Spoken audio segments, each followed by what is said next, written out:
Hello, Internet. I'm just making this as a video response to Megan's video about The Catcher in the Rye, because I had my test on it today, and I'm feeling a little bit confident about that. So, this is just talking a little bit more about, does Holden have any kind of mental issues? And it becomes obvious if you've read the book through all the way by the end that Holden is telling the entire story to a psychoanalyst because he's in like a mental hospital or something, because there's something obviously wrong with him.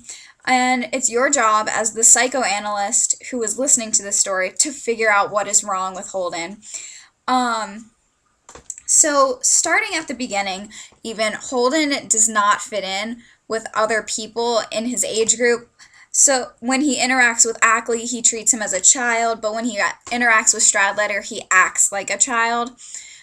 And that's where you begin to think something is not right with Holden, because at his age, he should be going on with his age group and not rejecting this coming of age that he's going through. And so after that, he begins to run away. And it's because he's trying to escape from what is bothering him from the school, which is his teachers, his peers, etc. And he begins, you see him lying to a boy in his class's mother. And he does that to try and make her feel better, because in his eyes, she is a child. And basically, to Holden, every character is either a child or an adult, and he cannot seem to find an in-between ground for them. So what bothered him earlier in the book about Jane going on a date with Stradlater is that he does not want to see her as a grown-up, like an adult, because he will always picture her as a child. And he mentions his brother Allie's baseball glove, because that is like the purest child that he can think of, because Allie died as a child, and he's never going to become an adult to him. So once he reaches the city, he begins to like interact with adults or adult-like characters, and around the adult-like characters, he will attempt to act like an adult, but he is rejected because he's still a child. And that's part of what Salinger is writing this book for, is because when Salinger got back from being a soldier in World War II, he couldn't find a ground between being an adult and being like a child, because he had a mental breakdown during the war. And so basically this book is speaking to anyone who is in that middle ground and not sure what to do, which is basically all young adults and teenagers. And Holden, during his trip in the city with these adult characters, he's trying to find an escape from his growing up and all of these problems that he feels he's facing. And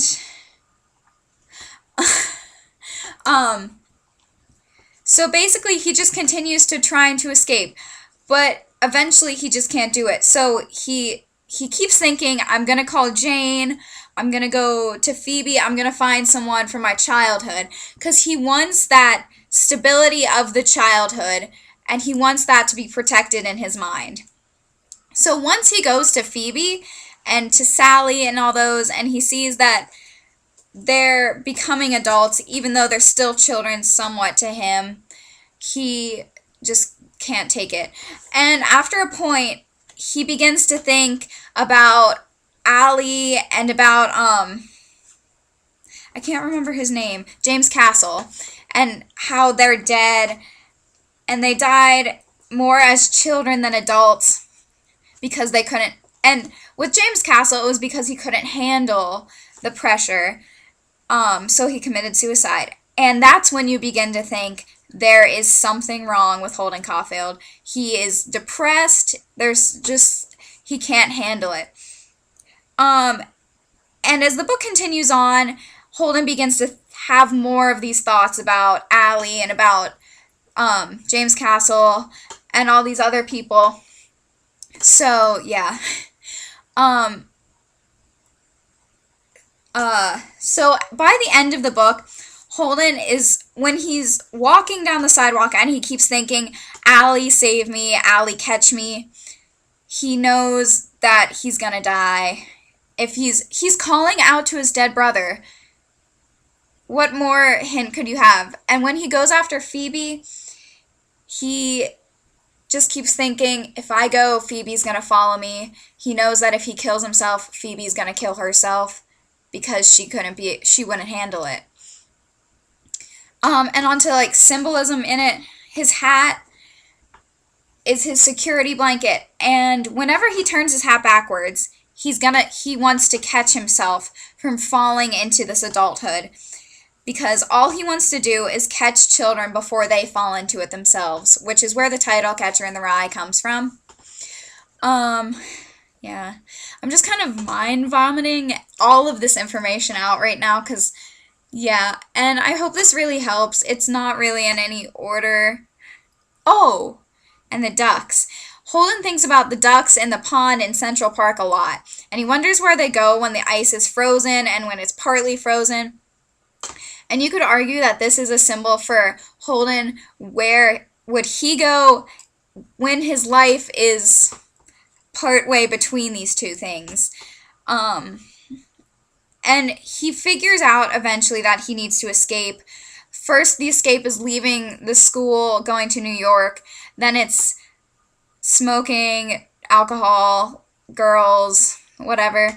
And then he realizes he can't do it anymore, so he runs away or he dies. And he can't run away any more than he already has. So he decides that he's gonna die. I really hope this helps. Sorry, I started to ramble a bit.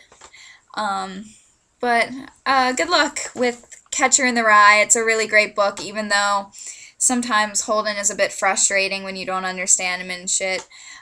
So